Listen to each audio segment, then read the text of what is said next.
How's it going, folks? Adrian here. Welcome back to the channel for the weekend news drop. Let's get straight into the news, beginning with Final Fantasy XIV. Square Enix has released their preliminary patch notes for 5.2, Echoes of a Fallen Star, which arrives on the 18th this month. And you can start browsing through everything that's new, from quests to new items and more. In addition to that, a new dev blog post has gone up about some new improvements and additions to quality of life stuff in-game, such as new waymarks, the improved Duty Finder UI, the Duty Recorder, and the chat as well, so give that a read and get ready for the update. Moving on, The Elder Scrolls Online has announced a couple of things this week, so let's start with the MURKMIRE DLC celebration event. Beginning on the 20th this month until March 3rd, MURKMIRE strongboxes will drop in the zone after completing certain activities like defeating monsters and bosses, and they can contain old and new rewards ranging from style items, motifs, and pad fragments. There will be bonus boxes from daily quests, resource nodes, and the Black Rose Prison Arena bosses too. The MURKMIRE DLC will be on sale during this event for players without the DLC or ESO+. The second announcement is a post that breaks down the upcoming Update 25 patch overhaul, and it goes into great detail about why it's necessary and how it will improve performances on your end. The good news is everybody will receive a free in-game pet for having to re-download ESO again. Not really the compensation I had in mind, but hey, it's free. I've got the links below, so go ahead and check them out. Amazon has released its second video dev diary for its upcoming MMORPG New World, and this week we get to learn more about the factions that inhabit the world of Aeternum. Besides other players and the corrupted, players will encounter three major factions on the island, as the dev diary explains.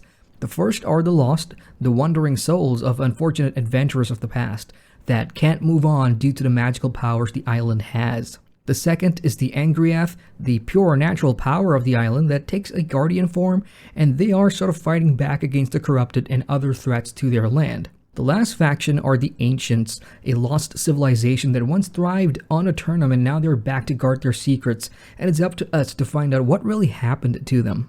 Factions in New World sounds like they will play a role in the open world PvE content alongside the corrupted, and they are naturally fighting back against players as the world changes. More settlements and their enhancements would mean sudden portal attacks by a faction, or having a trade route blocked, which sounds pretty cool. I wonder if they'll play a part in PvP as well.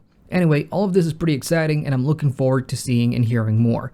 In other New World news, the game announced via Twitter this week that the closed alpha will be returning very soon, and both old testers and new ones are welcomed. All you need to do is sign up on the official website.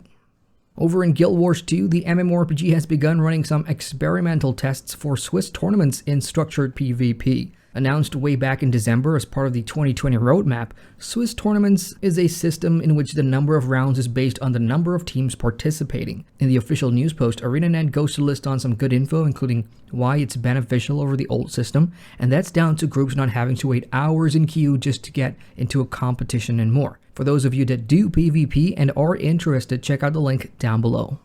For this week's Indie MMO Spotlight, we have CELLYON Boss Confrontation, a boss rush themed MMORPG inspired by the boss fights found in raids and dungeons across all MMOs.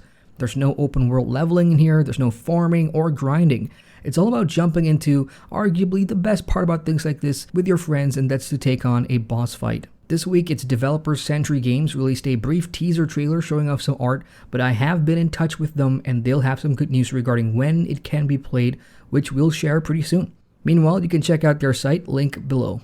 Quick word about the Lord of the Rings Online now. They had a Bull Roar test session this week for update 25.4, which ended on Friday, and the main content focus is the new 12-man raid called Remorchant, the Net of Darkness, which all takes place in the lair of the last child of Ungoliant. The BR test also included a preview of the new ROHAN premium housing, which players have been wanting for a long time now, so let's hope the update goes smoothly and arrives pretty soon.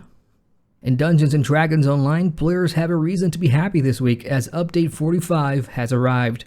The Alchemist class, an arcane edition with great flexibility, is now available in-game, as is the beta version for the 64-bit client, which will greatly enhance how the game performs for many.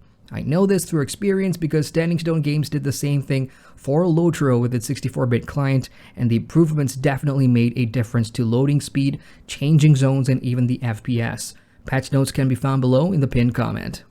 Onward, the Korean version of Blade & Soul is having a busy week so far, previewing a ton of stuff for the upcoming Frontier World launch, where players can start fresh on a new server with the Unreal Engine 4. They also revealed a cinematic trailer for a brand new class, which appears to kick ass using lightning AoE spells, and for the life of me, I can't tell you what it's called because I don't speak the language and I don't trust Google Translate here. There's a bunch of good stuff on the horizon though, and now we can only wait for news about when all this stuff will arrive on the Western version. In Space Sim MMO EVE Online, there's a couple of things to note as well. Firstly, its latest update, which went live on the 11th, is all about showing some love to wormholes. The chance of connections appearing between wormholes has increased significantly, and players should be on the lookout for added roaming connections between high-class wormholes. The next bit is about its Guardians Gala annual event, which has already gone live, and it will run until the 24th, where pirates get to celebrate their spoils. For brave capsuleers, there's increased event rewards for gate crashing the outlaw celebrations, including the new Savior Angel Cartel Logistics implant set. Wow, that's a mouthful. So hey, go check it out.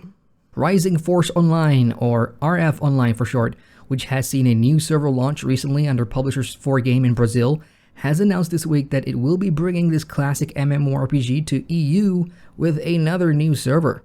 Coming on March 5th, the new EU RF Online server titled RF Revolution presents a fresh start for players both old and new to check out the game's mass PvP focused content infused with an original political system, but of course expect the dated graphics.